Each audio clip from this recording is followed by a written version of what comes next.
Museum, it's Flatline. I'm your host here, Rocket Rob, again with my co-host here, Danny Faulkner. Why don't you go ahead and say hi, Danny? Hi, Danny. Yeah, so the title of today's show is "Do Eclipses Prove the Earth is Flat?" No. Oh, I guess we're done here. I think that did it, Danny. Thanks for joining in, folks. Well, wait a minute. We got an hour. I guess we can probably fill up the rest of the hour. So if you guys want to stick with us, and again, like we do every episode, feel free to comment, put questions up on your social media, Facebook or YouTube is where we're going to be following. And if we have a good comment or a question, like we do every episode, we will take a swig of cheer wine. So if you guys want to see us drink more cheer wine, make sure that you comment and make sure you post your questions. And we'll be interacting with you live, so feel free to ask us really about anything. And tell us where you're from. And yep, tell us where you're from, where you're located at. And it doesn't have to be this very specific topic about eclipses. It could be about any of our previous content as well. If you guys have any questions at all, we will be interacting with you during today's show. So let's go ahead and jump into it. Do eclipses prove the Earth is flat, Danny? All right. Well, as you said, no, but that's an often claim that people have. And one thing I want to emphasize to people is hi, Ruth from Salem, Oregon. Thanks for joining in. Is when people hear flat Earth arguments, they oftentimes have no response, and those arguments might make a lot of sense to people. So you got to be very careful how we approach this. A lot of flat earthers will tell you that they once, when they heard about flat Earth, they thought it was the stupidest thing in the world. They said, "I'm going to set out to disprove flat Earth," and they couldn't. So, the world must be flat then. Well, the problem is many of these arguments require having some specific information and knowledge that few people have. Hi, Jeff from Newark, Ohio there. Thanks for joining in. So that's why I'm here. I think I'm uniquely prepared with my astronomy background, physics background, and my biblical background to handle a lot of these issues.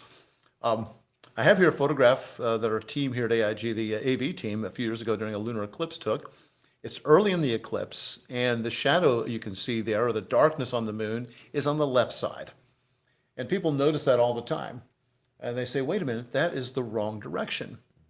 Well, see, if you go outside and look at the sky here in the northern hemisphere, generally you're going to look to the south to see the moon or the sun or things like this. We know every day the sun goes east to west across the sky.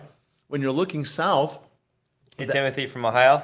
when you're looking south, that means that east will be to your left and west will be to your right, because you're looking up, not down on the earth. And so that motion every day is left to right. The sun moves left to right. Now in the southern hemisphere, it's going to be reversed because you're looking the other direction. Okay, if you're in the southern hemisphere, just flip it around. That's right. And the moon also seems to go left to right. So you get this moon moving left to right across the sky. So why is it that this darkness overtakes the moon? The idea is if the moon is moving from left to right and it's sitting there a shadow, then the shadow ought to come in on the right side of the moon. That makes sense what I'm saying here? Yeah. To the average person, they say, wait a I think minute. I'm coming around to it. They say, that's a good point. Because you can obviously see the moon moving left to right, so why is it the shadow goes the same direction? Why shouldn't the moon be darkened on the right first? Hi, Della from Michigan there. Thanks for joining. And then move across from right to left. I mean, after all, that's opposite direction the moon's going, which is what you would expect. And that makes sense to a lot of people. But the problem is, let me illustrate this another way. This is another eclipse a few years ago. I took this early in the eclipse. This is during the partial phase. And again, the shadow is moving in from the left, or lower left in this case. I took this one a couple hours later during the partial phases after totality. And it's lit on the right side, indicating again the shadow went from left to right across the moon. And by the way, I've shown this picture before. It's the argument we used the first night we did this program, that the Earth's shadow is a circle. Now, the reason why it's confusing, why the shadow comes in from the left rather than from right, because that's the way the moon appears to be moving, is that there are two motions involved. People don't catch that. I've already mentioned the daily motion. We think it's due to the Earth's rotation. It doesn't have to be. It could be the sky rotating. But the point is the moon will move from left to right, that is east to west in the sky. But the moon is also moving in its monthly motion. And that monthly motion is from west to east, that is from right to left.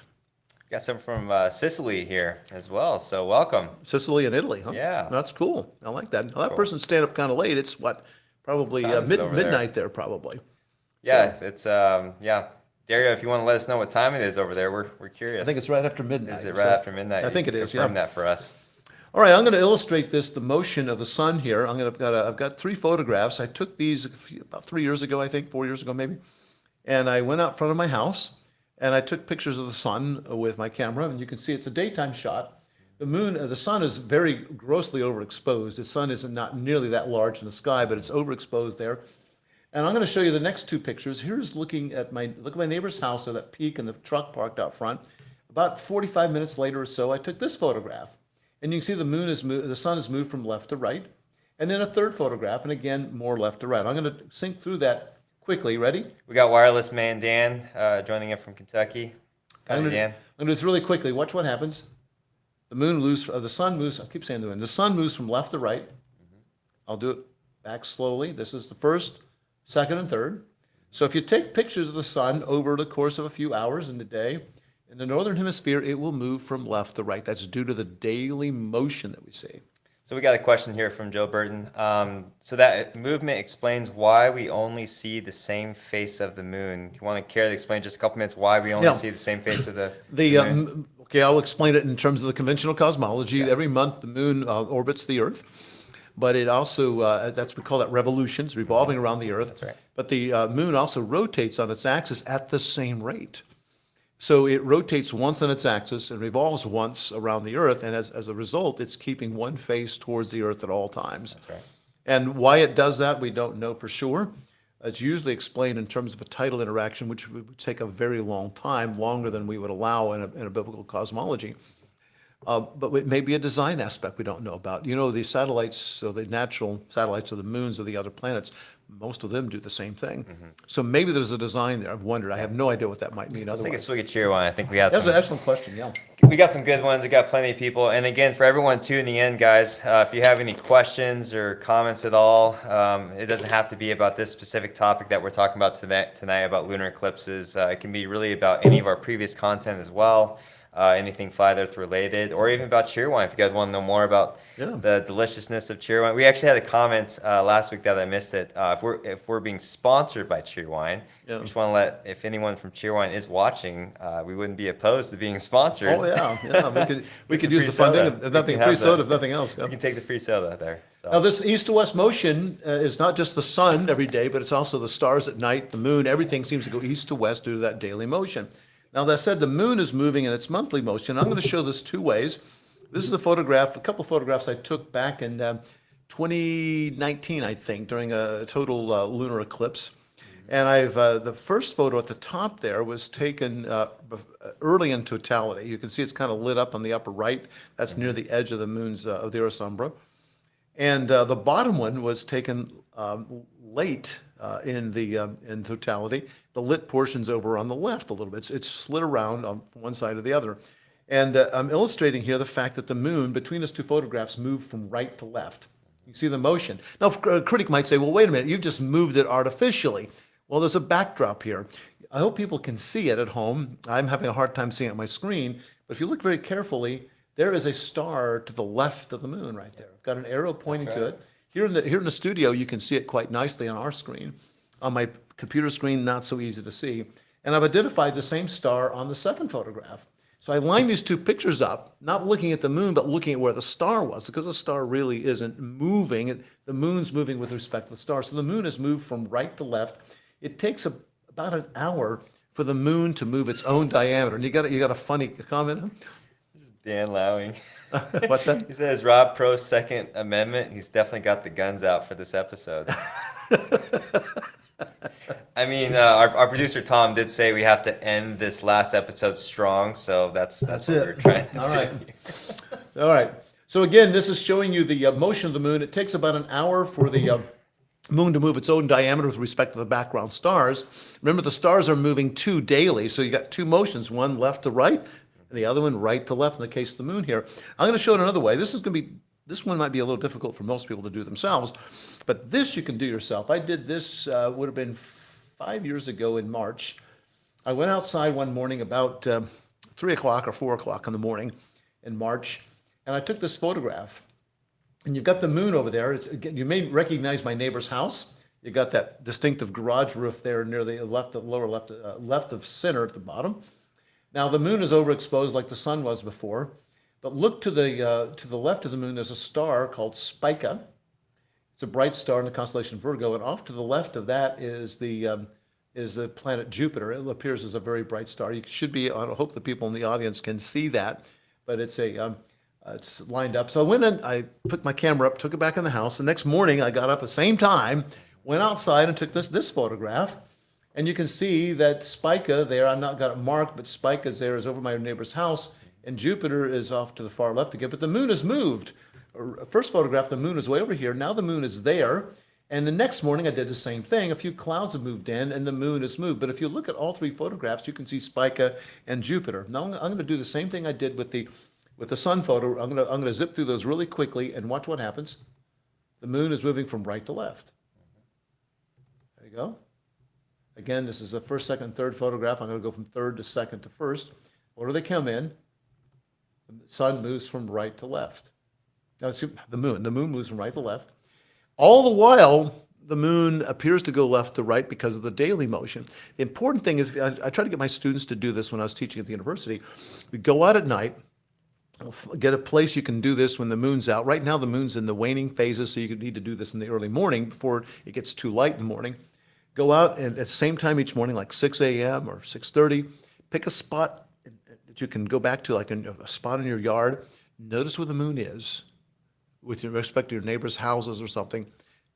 Come out the next morning and do it again and do it again and do it again. Now, if you want to wait 2 weeks, the moon will be back in the evening sky with the waxing phases. It's a little more convenient. You can do it around supper time and watch the moon, and you'll see it. This is something you can do For yourself, and you will see, I'm not lying to you, the moon will move each night progressively west to east. Now, it's going about 30 times faster or so the other direction. So the moon appears to go left to right in the northern hemisphere, but night to night it will go right to left.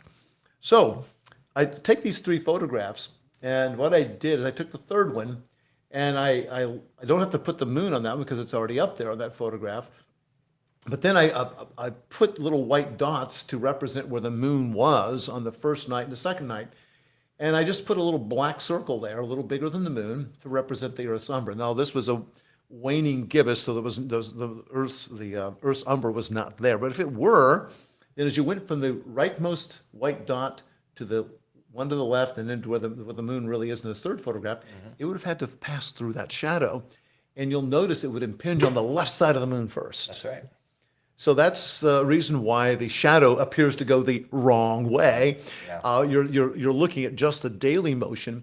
You're not taking into account the monthly motion. It's the monthly motion that actually moves the moon into the Earth's shadow.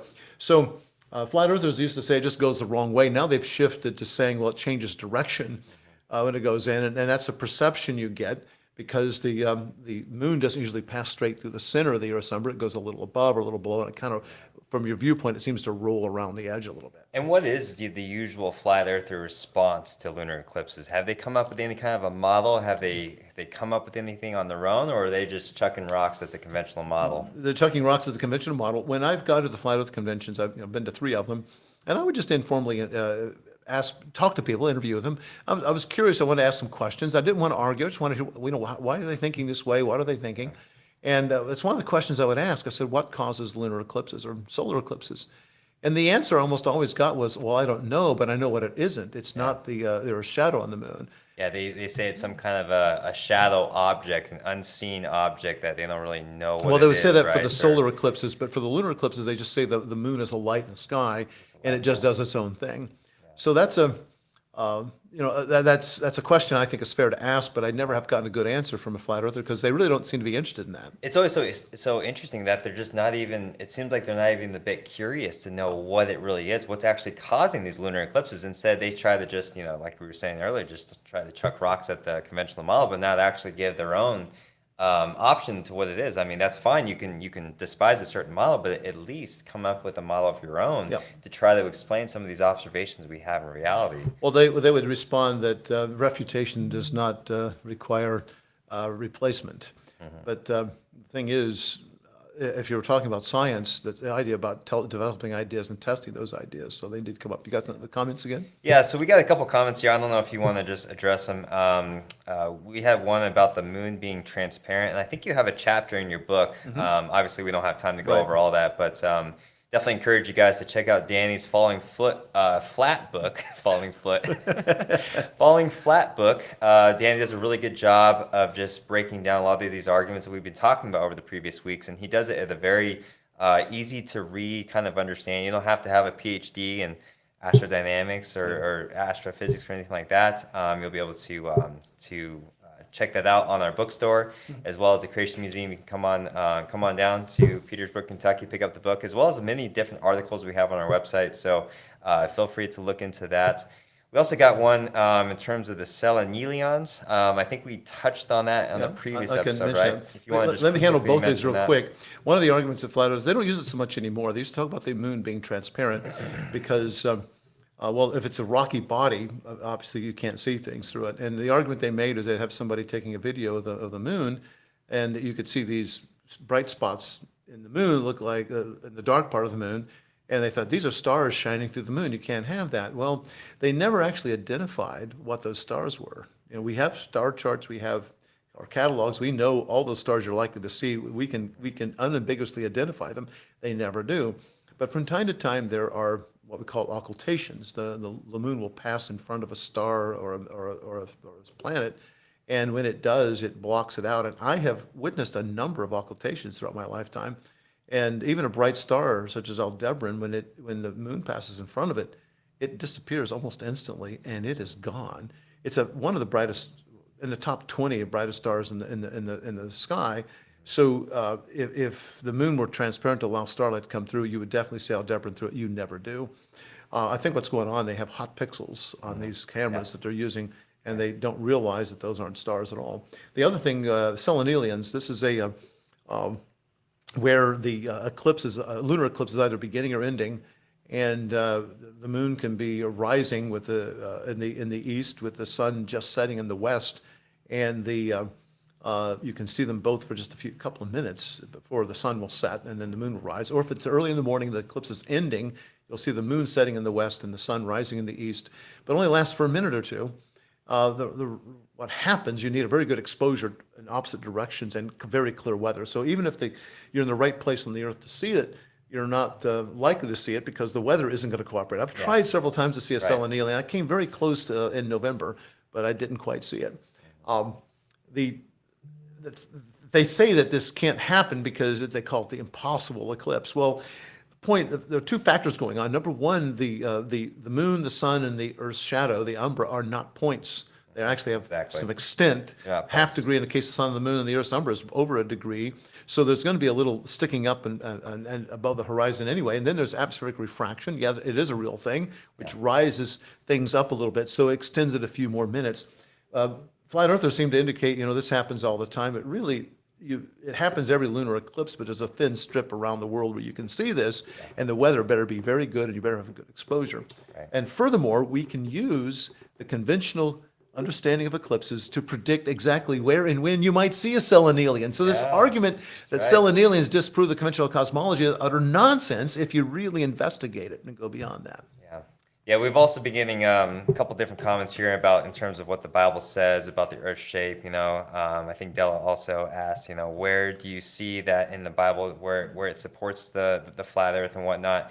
And again, we have previous episodes on that, a couple different ones, so definitely encourage you guys to check that out. We also have numerous articles that talks about just some of the different Bible verses that a lot of these flat earthers like to bring up to us. For example, like Isaiah 40:22, the circle of the earth. You have the four corners of the earth. They like to bring that up as well as the firmament. So I have a whole chapter in the book on that, and we also have articles on our website. We have articles, we got book chapters. Definitely encourage you guys to check that out. And again, so we covered that in previous episodes, but in this episode, we're trying to address it more from a scientific, answering these perspectives. And we don't want to rehash too much what we did in the past. Exactly. Yep. And Vince asked, "Where's Teddy?" So I don't know if you guys can see it, but Teddy's actually right back here, right below the sun there.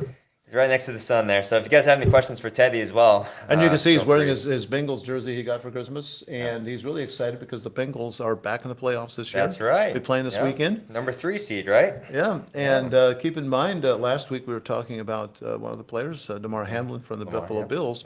He had a massive heart attack on the field. he died on the field. They revived him, and then he died at the hospital. And he died at the hospital, And they too. revived Yeah. him twice. Yeah. And, people were praying for him.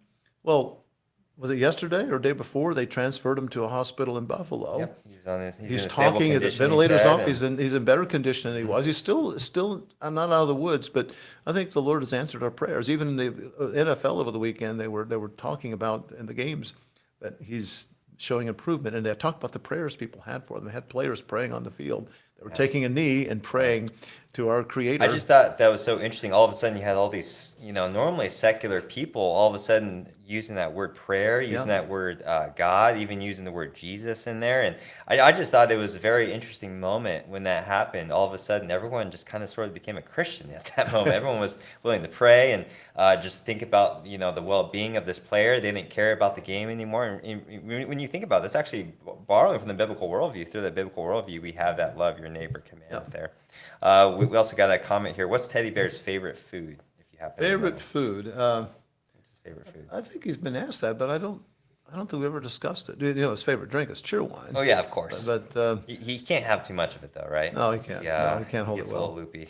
Yeah. So we have to make sure we I'll can. have to ask him, maybe report back to you later on that. We also had to unplug his mic because he's just a chatterbox. He can be. sometimes. He So we can had to be. make sure his mic was unplugged. People who know him well know that. So. Yeah. And then we also had a question too. I don't know if you want to answer. What university did you teach at? And what did you teach? Oh, I was at the University of South Carolina, Lancaster. I'm very proud of where I taught. I've thrived there. I was there for more than a quarter century. I was a full professor. I was tenured. I taught physics and astronomy. I taught introductory astronomy classes, and I taught the calculus-based physics during the school year. That was for engineering and physics majors and math majors, I think. And then during the summer, I generally taught the algebra-based for everybody else, all the science majors that require that. And it was a smaller campus of the University of South Carolina system. And by the way, I was a creationist. They knew that, and they respected me anyway because of my service to the university and my teaching excellence. And when I retired 10 years ago, I retired a little early to come work at AIG. They bestowed upon me, the Board of Trustees bestowed upon me the title Distinguished Professor Emeritus. Oh. I'll have that title forever. And there were several times that people from outside the university tried to get me in trouble for being a creationist, and the university went to bat me every time. So academic freedom is alive and well at the University of South Carolina. It's not all stories like the ones you see in the movie Expelled. I have a very good story.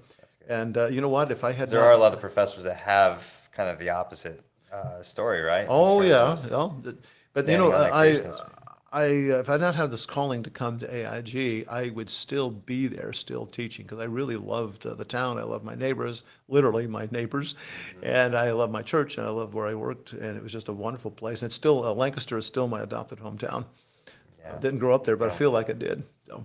So I don't know if you want to address this as well. We got a comment. Why are we trying to use the sky to explain what's happening on the earth? And we actually addressed this, I think, a few weeks ago, right? A little bit, yeah. What's really funny is you start talking to so-called biblical flat earthers, and they start talking about the firmament. And I'm saying, wait a minute. Why are you looking in the sky to figure out what the shape of the earth is? I love turning it around on them at this point. Yeah.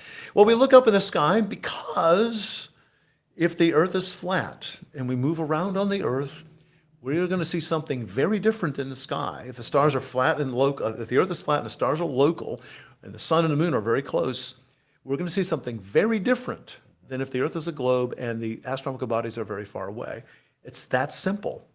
Both models will allow you to make predictions. These are testable predictions. And so I think flat earthers piously raise this objection because they know they'll lose every time if they objectively look at it. So this is their way of copping out. Yeah, it is a cop out. They're just not wanting to deal with the issues. And I'm not buying it for a minute, and I'm going to hold their feet to the fire. You want to say that, the moment you start talking about the firmament, then that's not an argument for flat earth anymore. Don't go there. You can't go there because you've already disallowed looking up in the sky. Yeah, so again, definitely That's encourage a- you guys. that's a cheer Yeah, I wine. was going to say, that's a cheer wine for sure. Well, Definitely encourage you guys to check out our previous episodes if you want to learn more about that. So. Well, just like with lunar eclipses, flat earthers say that the Earth's shadow goes the wrong direction with the conventional cosmology, which is false, as we pointed out. They also say that the moon's shadow during the solar eclipse goes the wrong direction. Now, this is a photograph I took at the August 2017 eclipse, and this is early, before totality, and sure enough, you can see the moons moving across the sun from the right to left, and that's to be expected because we said the monthly motion of the moon is from right to left in the northern hemisphere. So it's going the right direction. But what they're talking about primarily is the track of the path on the Earth. Here is the eclipse path from that 2017 eclipse, and it went from left to right. That is west to east across the Earth. You can see that that gray pattern with little darker gray circles and ellipses on it. That is a path of totality. If you were in that path somewhere, then you saw totality. If you weren't, you just saw a partial eclipse. I was over there in Oregon, just east of the Cascades, and it went from the west coast to the east coast, that west to east, and they said, wait a minute, the moon, the sun is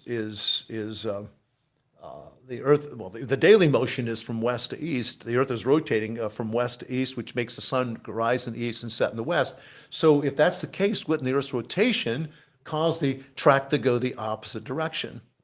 That seems to be that's their argument, and on its face, that seems like a reasonable argument. But hold on a second. I got to slide out of sync here. It looks like. There we go. Okay. Remember, it's going west to east is the moon's motion. So how fast is that motion going? Well, we got some math on it. Got some math. I'm sorry. It's okay, guys. It's not that so fast. as the moon orbits the Earth in the conventional cosmology, it's orbiting around the Earth in, let's say, a circle. It's not really a circle, but it's close enough. Close enough. So the total distance it will travel will be the circumference, which is 2 pi r. All right. And if you want to find the average velocity, you take that circumference and divide it by the length of time it takes the moon to go around the Earth. That's pretty straightforward. It's just simply miles per hour, if you will, or feet per second, meters per second, whatever. Well, we can put the numbers into that. The velocity will be 2 pi times the radius of the Earth's orbit, which on average is around 239,000 miles. I'm going to divide it by the length of the synodic month. That's the orbital period of the moon with respect to the sun, which is it's got to come back to the sun.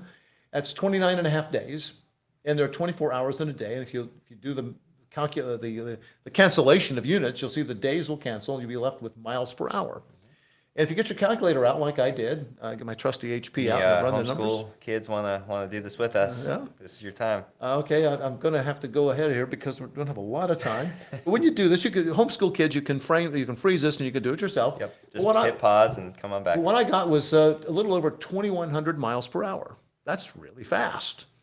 In fact, it's about twice the speed. I don't think my car can drive that fast. No, but some military planes can. Yeah. And if you look up they talk about the rotation rate of the Earth and the velocity of spin due to spin at the Earth's equator is a little over 1,000 miles per hour, west to east. You can see that this is more than twice that. Yeah. So it's incorrect to say that because of the Earth's rotation, the shadow should go from east to west. It's going to go west to east because that's the direction the moon's traveling, and it's far faster than the rotation of the Earth. Now, it's interesting, if you go back to the, I don't know why this is out of order, if you go back to this track here, right there, if you go to high latitudes, your radius is much smaller. So when you get to the poles, you're hardly moving. In fact, you're not moving at all right at the poles. The maximum rotational speed is at the equator. So as that eclipse path goes across, it's actually going fastest up there at high latitude. As it came down farther and farther south, closer to the equator, it slowed down because you're subtracting off some of that velocity of the Earth's rotation. The maximum duration of a solar eclipse is around a little over 7 minutes, and that happens in the tropics, and it doesn't happen very often. So there's a lot going on here, but again, there are two motions. There's rotation of the Earth, but there's also the motion of the moon. Yeah. So this is really not a good argument. Again, it sounds good on its face, but once you start investigating a little bit, suddenly you realize, well, that's a specious argument if you look into it. But very few people are prepared or with the information they need to do this. So again, just to summarize, we have two different motions. We got the rotation of the Earth, and we got the moon revolving around the Earth. So that's what it counts. And the moon's revolution is twice as fast as the maximum speed of the rotation. That's the maximum speed, depending on where you are on the Earth. So it's going to win out every time. That's why the motion goes west-east. That's the direction the moon is going. The objection is overruled. It does not disprove the conventional cosmology. In fact, it actually proves it, I think. Again, that's something we talked about in previous episodes. It's all about making sure your model can accurately predict reality and what we see. So that's why we're Yep. going over this today, guys. Real quick, so we got a really good comment here asking, how old is Teddy? Do you by chance know? Oh, How yeah, old he is? he just had his 66th birthday. Okay, so He was 66. born. He's looking pretty good for Yeah, 66. pretty good for a bear. I think he's well past the life expectancy of bears. He was born on December 25th, 1956. There you go. And we've Okay, been together all Christmas that Day. time. Yeah. All right, So I'm just a couple years older than Teddy.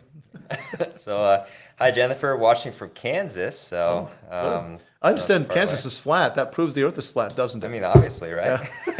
By the way, the flat earthers do talk about that study that determined that Kansas is flatter than a pancake. He probably knows about that, being from Kansas. I would hope. Driving across Kansas is pretty But flat. it's it's not though. It's got rolling hills. It does. That's the true. that's the That's impression true. everybody has. But it's not. I've driven across Kansas, and it's a lovely state actually. If you don't like trees, If you like trees, that's what comes out. Actually, yeah, but it's but it has a rolling hill. Just doesn't have any big tall mountains or anything like that. But they made a big deal about that flatter than a pancake thing. And even if part of the Earth is flat, doesn't mean the whole is flat. I think it's called a composition fallacy. So. Yep, exactly. All righty. Okay, Let's keep no, moving. Getting back to the eclipses, at this point, a lot By of the way, that deserves a yeah, switch. that does. You too, Teddy. The flat earthers would object and say, "Wait a minute, how do we know that the moon's shadow on the Earth is causing a solar eclipse, and how do we know that the That's perfect because we were getting some comments on that. Earth's shadow on the moon is causing a lunar eclipse?" That's a question they ask quite a bit. Well, I would point out that during a lunar eclipse, the moon is 180 degrees from the sun in the sky. We can use instruments to measure these things. You can measure the sun's position. In fact, the sun's position is recorded, actually predicted ahead of time. You can look it up I had a copy of the Astronomical Almanac. It's actually published From each last week, year. we had that Yeah. book out there, The right? book. Yep. If you have the current version, you can probably find it online or many Online as resources well, online. It will probably give you somewhere. the positions in the sky. We have coordinates called right ascension and declination. And then we can measure the moon's position, and that too is predicted. And if you can do this piecewise across, from the sun to something, so all the way to the moon, or you can do it in one fell swoop. But if you measure, you will find during a lunar eclipse, there's 180 degrees between the two. That's not deniable unless you just want to deny the reality and the measurements. And during a solar eclipse, the distance between the sun and the moon is 0 degrees. They're in the same part of the sky. Now, the phase of the moon during a lunar eclipse is called full, and the solar eclipse, it's a new phase. Now, the moon doesn't always pass exactly 100 degrees opposite, maybe like 179 and three quarters or something. When I'm saying it's very close to that position, it just simply it's like horseshoes and hand grenades, has to be close. That's right. On that front. All So the young kids are like, what is that even? yeah, it's an old thing. But at any rate, it's simply a matter of measurement, and flat earthers want to deny that. So if they're opposite in the sky and the sun's producing light, then if the Earth is interposing between the two, it's inevitable that the light of the shadow of the Earth will fall on the moon. Also, if they're in the sky and at the daytime and the angle between them is very close to 0, then the moon, since we believe it's closer to us, will pass in front of the sun. Now, it could pass behind it if it's farther away, if you want to argue that. But the thing is, they are in the same part of the sky. And lunar eclipses only happen when that happens. Yep. And solar eclipses only happen when that happens. Now, you can say it's just all coincidence, but I don't think that's rational. I think a reasonable person would infer that it must be related to the angular relationship between the two. Got some more comments there? Yeah, I actually just saw a good one there. It said, if you think Kansas is flat, come visit South Louisiana. Have you ever been down there? Oh yeah, South well, Louisiana? I've not spent much time in Louisiana, but Pretty flat down there, so I just thought that was a good one. the coastal plain of South Carolina is pretty flat. I've driven across it, and it's very flat. We have a lot of trees, though. That kind of hides it, makes it more interesting. Parts of Indiana, northern Indiana, can be very flat in places. It's got, you go driving across there in the winter, particularly across I-65 and going in northern Indiana, and you just see for miles and miles, because it is very flat. There are a few hills here and there, but there are flat places, locally flat. Yeah, locally flat, Yeah. yeah.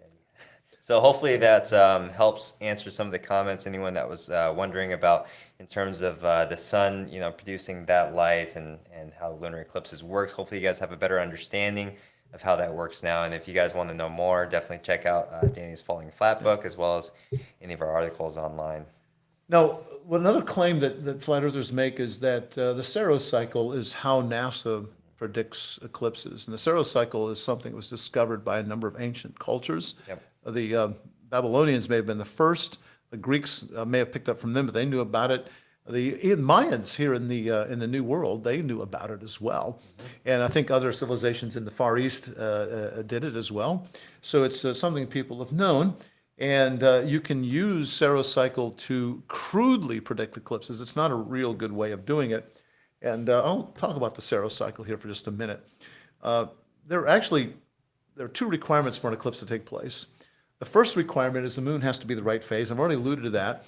During a solar eclipse, the moon must be new. That's coming between us, 0 degrees, the separation between the sun and the moon. And for a lunar eclipse, the moon must be full. We only get eclipses when those two phases are there. Now, you may say, well, why don't we get a solar eclipse every new moon, and why don't we get a lunar eclipse every full moon? That's a fair question. The sun appears to track along a path in the sky we call the ecliptic. It takes 1 year to go completely around. I think that's due to the Earth's orbital motion around the sun, and hence that ecliptic defines the plane of the Earth's orbital plane in the solar system. Yep. Now, the moon's orbit is tilted about 5.5 to 5.1 degrees to that. So it means it goes up and it goes down. It bobs up and down like this. And the sun and the moon are only a half degree across. So being 5.1 degrees, that's quite a bit of range. And most months, the moon is too high or too low for there to be a solar or a lunar eclipse at those two phases. So while the moon being new is a necessary condition for a solar eclipse and the moon being full is a necessary condition for a lunar eclipse, those are not sufficient conditions. Now, typically every 6 months, right? Twice a year. They have eclipse seasons. And what happens is you got the Earth's ecliptic sitting here, and then you've got the moon's orbit tilted like this, 5.1 degrees, and they're going to intersect in 2 points. We call the nodes. Oh, the nodes. Yep. You have the ascending node where the moon's moving upward or south to north, and descending, and they're separated when it goes north to south, and they're separated by 180 degrees on the sky. Now they actually spin, they shift along like this in an 18.6-year cycle we call the precession of the nodes. Don't have to worry about that too much. Big word there. Right. But whenever the moon crosses, goes near a node, then it has the potential, if there's a new or full moon at that point, of causing an eclipse. So again, the sun follows the ecliptic. The moon is tilted 5.1 degrees to that. So the second requirement for an eclipse is that the moon must be near a node. So if you want a solar eclipse to take place, you must have a new moon, and the moon must be near a node. If you want a solar eclipse to take place, there must be a full moon, and the moon must be near a node. And again, it's back to horseshoes and hand grenades. Close enough is close enough. And you mentioned earlier, a moment ago, that there's a period of time twice a year where for about a month and a half, when a full or new moon happens, in which it must, you get a solar and a lunar eclipse. So that's the reason why they occur in what are called eclipse seasons every year. Right now, we're not near an eclipse season. I don't think so. We're out of the eclipse season, so new and full moon won't produce an eclipse. They will be in the spring again. All right. Yeah. So before I forget here, actually, I just had a question. Attending a flat Earth convention must be a fascinating experience. I don't know if you want to touch on that. What it was like to. It's worth the cheer wine. What it was like at your last flat Earth convention, and it just kind of leads us, I think, once we start getting to our concluding remarks, in terms of. What's some of the interactions you've had when you bring up some of these evidences, like in terms of a lunar eclipse? You go to these flat Earth conventions and you bring up this evidence. What's been your experience? Well, the first one I went to in 2017, it was in North Carolina, and I didn't know what to expect. My wife was fearful of me. I could just praying the whole time. Oh yeah, she asked other people to pray for me, and I didn't know what to expect. So I went there to try to just be low key. And did anyone recognize you when you? Well, it was a problem. People did. It was the first day there. I was kind of thinking, I'll just go around. Should have had like a hat and a mask on. I'll just be quiet. And a fellow who happened not be a flat earther, but was there for another reason. He recognized me, and another guy recognized me. So, in fact, the first meeting I went to that morning, I showed up at the first session, and this guy sits next to me, and when it's done, he starts talking to me. He says, "How long have you been into flat Earth?" He just talked to me as if I am a flat earther, and I was real vague. And then by lunchtime, I think I had figured out that people weren't going to throw stones at me. And I went back to him, found him later, and I apologized to him, said, "Look, I was being really cagey, and the reason why I'm not a flat earther, I'm here to learn about the flat Earth movement, and I wanted to let you know that I was." He didn't realize I was being cagey, but I was being very quiet about it. But by the end of this two-day convention, by the second day, I was going around asking people questions, and I found out that people were very supportive for the most I think part. that's one of the most surprising things, Yeah. like you were telling me, like in terms of the support, and you even have friends that are flat earthers Oh, yeah, too, right? yeah. I mean, even to this day. I met people at the convention, and there's one woman that kept coming back every year, and she said she was trying to convince me so much. She was sweet. I really enjoyed talking to her. I got to meet some of the speakers and so forth. Now, not everybody treats me well. There are a few people who don't, but Rick Hummer, he was the host of the conventions, and he was absolutely super. Rick Hummer is a wonderful guy and treats me very well. Robbie Davidson, he ran the thing. He treated me very well. And so I don't hate these people at all. I don't dislike them. In fact, I like many of them. Yeah. And I want to interact with people. I'm kind of an easygoing, friendly guy. And as far as on me, I'm willing to get along with people. Wine, and he'll be the most lovable guy you'll ever meet. So it's an interesting environment. I enjoy going to those things and meeting with Yeah. people. I tried to keep it from being argument-sized. Let me get back to the solar cycle real quick, though. This is a little bit of math, but the synodic month is the orbital period with respect to the sun. It's about 29.53 days. All right? Now, let's suppose a solar eclipse occurs. Okay, Rob, a solar eclipse is occurring. We know that the moon's new and the moon's near a node. So after one synodic month, 29 and a half days, the moon will be new again, won't it? So we got one of those requirements met. But the problem is the draconic month is the orbital period of the moon with respect to the nodes, and it's about a little over 2 days shorter, 27 and a third days. So if a solar eclipse occurs, after one synodic month, the one requirement will be met again, but the other one won't be. After the draconic month, one requirement will be met, but not the other one. So they get out of phase pretty quickly, don't they? But as it turns out, if you multiply 223 synodic months and you multiply 242 draconic months, they're equal to one another, pretty out to like a bunch of decimal places. And it turns out to be 18 years, 11 and a third days. And so every eclipse, if you look at lunar or solar, if you look it up, after one cycle later, there'll be a very similar eclipse, not identical one, but very similar. There's one happening in 2024 in April, and that is 54 years and 1 month after, a little over a month from one that happened in 1970. It came up the East Coast, and then it shifted now, but it's roughly in the same part. It's the same sort of eclipse all over again, and I mentioned that one because that was the first eclipse I ever saw, solar eclipse. It's a partial where I was, but Special place in your heart there. so I've been through 3 cycles, and now it's back after 54 years and a little over Dated a yourself month. on that one.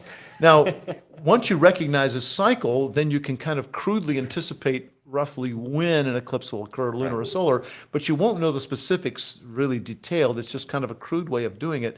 And this is where flat earthers really go wrong. They think that the cycle, they simply observed a bunch of eclipses, recorded when they happened, and then found this periodicity in there. But the problem is it's going to be very incomplete. For solar eclipses, it's going to be incomplete because you're not going to see most of them because they're not going to be total. For lunar eclipses, it's going to be incomplete because you're only going to see about half of them because you'll be on the daytime side sometimes, and the weather's not always going to cooperate. If you did collect a bunch of data, it would probably take a Fourier analysis. Do you ever do that in your work? Oh, A yeah. Fourier analysis to tweak out that, and they didn't have such thing. It only goes back a couple hundred years. What they actually did is they realized, hey, a lunar eclipse only occurs when the moon's full and when the moon's near a node, and we know both the draconic and the synodic months, and when they started doing that, they were able to figure out, there's a periodicity going on here, and there's a bunch of thorough cycles going together. So that's you can only crudely do it. That's not the way we do it today. And a lot of, I've got these out of order. I thought I had another one here. Did I have another one? No, I don't. I thought I had another slide here. But one of the claims made is that NASA uses the Saros cycle to predict eclipses. And they don't. They use a method developed by Bessel 200 years ago. It actually was the first developed by Edmund Halley about a century before that, but really worked down to Bessel. And I think I've posted something on Facebook, our website about that. I've got one book on spherical astronomy that actually goes in detail how to do that. And they give you what's called the Besselian elements for each one of these things. Now, what confuses people is that the NASA website, they just simply host Fred Espenak's predictions. They're not really their predictions, his predictions. They'll make it very clear as well. And it's arranged, you've got serocycle numbers, and they think, aha, that's admitting they're using a serocycle. No, they don't admit that. If you look into more detail, you'll see they're using Bessel's method. The reason why they do that is because it was back in 1951, there was an astronomer from Europe named George Vandenberg, and he was doing some periodicity studies of eclipses, and he found several periodicities, and he arranged them according to serocycles, gave numbers to each one and numbers of the cycles with the eclipses within different families of serocycles going on. And it's a nice, neat way of organizing and cataloging them, and it's kind of cool to see how the eclipse paths change. And, flat earthers, you asked before about, well, if they don't believe what causes eclipses, then what is their explanation? They don't have one. And I've heard flat earthers many times say, well, people used flat Earth to predict eclipses. They use a serocycle and say, okay, fine. Here's the eclipse path from 1970. Here's the eclipse path from 2024, 54 years later, 3 serocycles later. You tell me how in detail, how you get from one eclipse path to the next eclipse path. And there's silence because they can't do it. The reason why they can't do it, they don't know what they're talking about. You hear a sound effect? Yeah, crickets, right? Oh, crickets, okay, yeah. I want to hear the crickets. So when flat earthers say that the ancients did eclipse predictions based on a flat Earth, that's false. And they also say that we use a serocycle today, that is false. And it's not that difficult to debunk these things, and yet these false things get repeated and repeated and repeated. And that's something I want to repeat as well. It just amazes me that they don't have any of that curiosity to actually figure out what's actually causing these lunar eclipses. That's something we say every episode, just stay curious. It's as Christians especially, we're called to explore God's creation, because when we explore God's creation, we understand more about God's character and the glory of God. Like Psalm 19:1 says, the heavens declare the glory of God. So when we explore the heavens, we're seeing the glory of God, and really we want to make sure that we have a proper understanding of the way that God created everything, the way God operates everything. It's very important for us as Christians, as well as Psalm 147 here. He determines the number of the stars. He gives to all of them their names. So you just think about just the all-powerful God. That's not a problem for an all-powerful God to be able to name the number of stars. What's the latest estimate on how many stars are in our universe? I mean, just think about the mind-boggling number there. It's a huge number. I mean, a couple hundred billion stars in our galaxy, a couple hundred billion galaxies. You can work it out. Do the math there. And that's a homeschool project. Rob, this is very important. I've always viewed what I do as my calling. I decided that as a sophomore in high school, that my calling in life was to be an astronomer for God's glory. And I feel just as called to do this as any pastor feels he's called to be a pastor, any missionary called to be a missionary. That's my calling in life. And it's a holy calling, just as much as being a pastor or being a missionary or whatever. I'm called to be an astronomer for God's glory. Yeah, absolutely. And something that we've said over and over again in our previous episodes as well, and hopefully this helps some of the comments, some of the people watching live as well. This show is not made for people who've already made up their mind, who've already determined ahead of time that the earth is flat. It doesn't matter what evidence you bring to the table. They already have that preconceived bias that the earth is flat, no matter what evidence or Bible verse you bring up to them. Really, this show is really for people who are honestly searching for those answers, have an open mind, and of course, stand on biblical authority. We have a couple episodes as well that we dealt with that completely, and talking about biblical authority, and we've had many episodes talking about the scientific evidences and confirmations and so-called proofs of the spherical earth. So make sure I definitely encourage you guys to check it out. And again, this show is for those that are honestly looking for answers. Maybe you have a family member, maybe you have someone at your church that's dealing with this, or even you yourself, you're dealing with these type of questions. Because what we've noticed is these flat earthers, they bring up all these sort of, different defenses and questions to people, and people don't really know how to answer it. It's that question of epistemology that we talked about in previous episodes. How do you know what you know, that theory of knowledge? And that's really what it comes down to. So again, that's why we're here. And like Danny was saying, this is one of our big callings, is we are a biblical authority ministry, and we see that the flat earth really, we can call it a cult movement because that's really what it is. It's very cultish in its movement. We see this movement as an attack against biblical authority because it's twisting scripture to say what it was not meant to say. Yep. We stand on biblical authority and what the Bible says, but the question is, what does the Bible say and what does it not say? Yeah. And I think the flat earthers are reading into these, a lot of passages, meanings that are not there. And that's a hallmark of a cult, giving your own unique interpretations, understanding the passages, and repeating the mantras over and over again. The And arguments repeat a lie over and over again. Eventually, it starts becoming truth. and for you, that's what that's cults we've been that's what seeing. cults Yeah. do.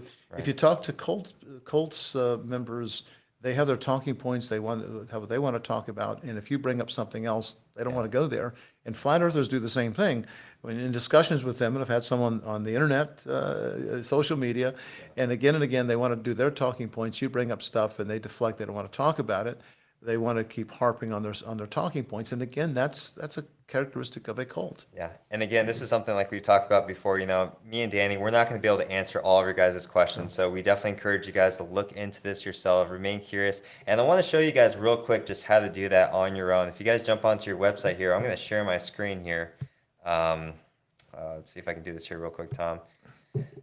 Just give me a minute here. So I'm going to share my screen here. Hopefully you guys can see this all right. So I'm on our Answers in Genesis website right now, answersingenesis.org. And if you guys see here, right near the top, we have a search bar. And it's this easy, guys. You just type in flat earth, hit enter, and you're going to come to this page right here. And it's gonna pop up, is the earth flat? And so this is one of the articles that Danny does a really good job. He wrote this back in 2016, as well as a video as well. Does the Bible describe the earth as flat? So if you guys want more of the biblical kind of defense there, definitely encourage you guys to check that out. And really, you can jump onto our website. You can search really any type of topic you want. For example, if you guys want to know more about astronomy from a biblical worldview, just type in astronomy. It'll take you to this page here. And Tom suggested using selenium. Yep, as well. Can you spell that though? That's the It's big question. there. Selene Lion is the way I remember it. See here. You know what? Nope, you left the E at the end. I Selene Lion. But the good thing is, it'll help you even Oh, if you don't know how to spell. Yeah, like you got me. it. You got it anyway. It still picks it up. So praise God for technology there. So you guys can learn more about that as well. If you guys want to know more, I think there was also a question in terms of the age of the earth here. Just type in age of the earth, 6,000 years old, and that'll give you really a brief overview on how old the earth is, how old the universe is, and just kind of give you guys a quick recap right here. Adam to Abraham, 2,000 years. There's another 2,000 years from Abraham to Christ, and we know it's 2,000 years from Christ to today. You add up those numbers, we come up to about 6,000 years old. And if you guys want to learn more about those genealogies, definitely encourage you guys to check out our website here. We have many thousands of articles on our website. Spend millions of years on their website. And the content changes every day. And new items go up. Absolutely. And Yeah, just jump onto our homepage here and you'll see all the different ones we have constantly every week. You have different articles, different blog posts from Danny as well. You guys can check that out. We have more in-depth articles as well. You guys can see. If you guys want to see some of the blogs, just hit blogs here, and you can actually hit Danny Faulkner's blog. And I think you usually do like once a month, twice a month, kind of depending on your Whenever schedule. I'm interested in talking about something. Different blogs, you can see all of them posted here. So anything else you wanted to show on the website here? I think we're good for that. And again, people ask why we do this, and we're passionate about the truth. And we've seen that the Flat Earth movement has grown tremendously among Christian circles, among churches. And that's a problem. It's a threat. Mm-hmm. And as you said in my book, I say in the book very clearly, if you're a flat earther and you're really convinced it's the earth is flat, then I didn't write the book for you. I wrote the book for people who are hearing the arguments and they want to get some answers to those questions. I wrote it for people looking for answers. I didn't write for people who already have the answers. And one of the things I like about your book that you emphasize a lot is really the birth of the whole flat earth movement. It came from 19th century skeptics that were trying to disprove the Bible and actually undermine biblical authority, which I thought was really powerful in terms of that argument that Christians today that are buying into this flat earth movement, they're buying into the skeptics and what they were trying to do just a few centuries ago. So, and we've known that the earth is round for how long? It's been 2,500 years in the West. 2,500 years now. So that's also another false claim that you go over really well in your book, basically disproving a lot of the Christopher Columbus myths and all that stuff. Do we have any more comments we need to respond to or answer questions? not done it a little bit here. Let's see here. Had quite a few good ones here. Let's see, Dan Lemming says, "Is it a coincidence that Danny and Rob look like Doc and Marty?" Who are they? Sure, I was hoping you knew.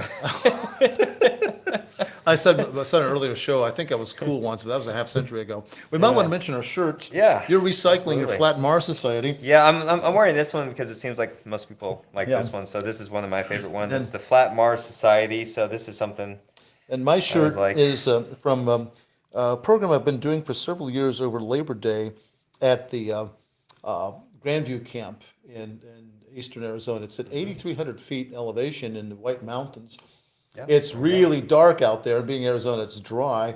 And so I've been going out there like 5 years in a row over Labor Day and doing a program for them. Well, this year I'm not going because it occurs during full moon. I might as well be in the city for that one. Phoenix would be as good a sight as is up there. So we're Yeah. going to give it a rest, but hopefully in 2024 they'll see fit to bring me back again. But I like Arizona a lot, and I love going out there to the White Mountains. That's where I'm from. And some It's of a my great good place. some of my good astrophotos have been taken up there at that camp. So I wanted to wear this shirt. I've been wearing a different shirt for one of our meetings. Yeah, you've been doing great with all the different. And shirts when we each week. remind people, this is our last program. Yep, it is. We did this as an experiment because Tom Steffen, our producer and engineer, director, he had some time. He wanted to do some experimentation, and we did this as kind of a test. We may come back in the future, but he's got some more responsibilities coming up that's going to prevent him from So doing you this. guys can blame Tom for our Well, show ending. actually, I got something going on in the next couple of months that's going to sideline me too. Yeah. So this will be our last program. It doesn't mean we'll not do this again. We'll eventually come back. And We'll eventually come around to it again. Come around to it. And we didn't really promote it a lot, so we haven't had a huge following. That's fine. We didn't want to have the burden because when you start doing a big program with thousands and thousands of people watching, it's a lot of work. It is. It really is. And we may come back to it. I've enjoyed working with you, Rob. It's been fun. I think our interaction is really good. We can kind of anticipate what we're doing, and I hope we can do some more programs like this. Yeah, especially with Teddy. And maybe go to Red River sometime. yeah. We talked about that at all? One of my other passions. Yeah, by the way, if you guys didn't know, Danny's, I think it's your favorite place in the world, right? It is that my a true favorite place in the statement? world. Favorite place in the world for Danny is Red River Gorge. So Yeah. if you guys live around this area, I definitely encourage you guys to go check it out. And we do tours. We have tours two here scheduled as for this well. year. One Yep. in April, I believe. You can jump onto our Creation Museum website. You can probably find details for that. And it's I'll be leading it. This is Star Gap Arch. We won't be going to this. It's one of the lovelier arches in the gorge. Kind of hard to see the scale. There is a cell phone down in the lower left corner, but that arch is probably 20 feet high. Some of those rocks, I'm not even close to it. So that's a good sized arch, a lovely arch. But we've got hundreds of arches. Class in is the gorge. that? Class 4? That's a number Class 5. We have Yeah, our for own sure, little class system. 5, We've come right? up with 1 to Yeah. 5. That's definitely a 5. That's a class 5, which That's- is the highest level. I would put this in my top 5 arches over there.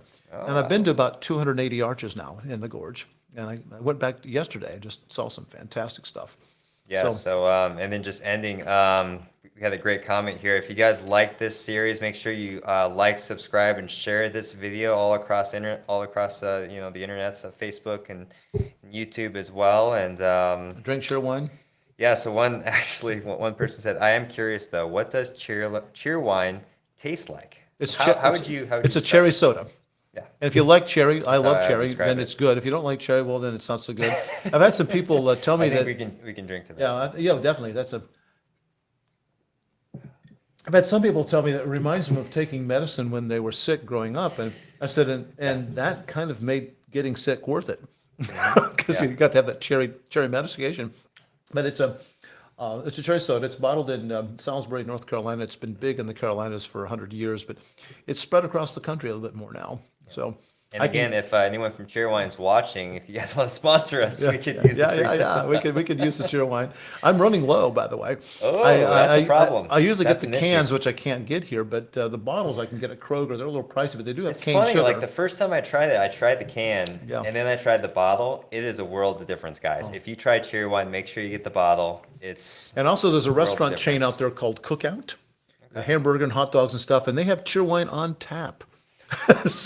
So Nice. that's I've eaten there awesome. once. There's one in Winchester. It's probably the closest one to us, and I need to get Yeah, over so there someone sometime. said, never heard of cherry wine until watching this series. Yeah. Haha, so now I'm more cultured. Yeah, So, and go out. You probably in your specialty aisle of your grocery store. You can probably find it. yeah, And yeah. give it a And try then, if you like. And if you don't like cherry, don't bother because you won't like it. and then probably my favorite comment of the entire series, Dan Lowing said, most iconic duo since Han and Chewbacca. What do you think about that one? Are you Chewbacca or am I I Chewbacca? guess I don't know. I wasn't sure how to take that one. Well, I was that's quite a compliment. I think. I think like, it's I'm a not compliment. that hairy. But they were a dynamic duo, and so were I pretty fun. appreciate that. Millennium Falcon, we should get like. That's a great Wookiee sound you got there. But again, I hope you guys enjoyed this series. We're gonna go ahead and sign off again. Okay, And, I want to say good night, Tune. yeah, we have to say good night, Tune. And again, this is something we say every week. You know, the greatest commandment to love God with all of your heart, soul, mind, and strength, and love your neighbor as yourself. You can sum up the entire law in just those two. And so that's really what we're all about. Continue to love God and love neighbor. And that's why we do this show. And we are dedicated to biblical authority, but we're also dedicated to the gospel as well. We are a gospel-centered ministry. That's what really we're all about here. We're all about pointing people to the life-saving grace of Jesus Christ that only found in Jesus Christ for that salvation. You can be saved from the wrath to come. So if you haven't repented and put your faith in Jesus, then today is the day of salvation, is what the Bible says. Put your faith in him and you will be saved. All right? Any last words there, Teddy, before we sign off there? His mic's turned off. Oh, yeah, I forgot we turned off his mic. Well, good night, everyone. Hope you guys enjoyed this series again, and look forward to anything that we have coming down the pipe here in the future. So God bless, and have a great week.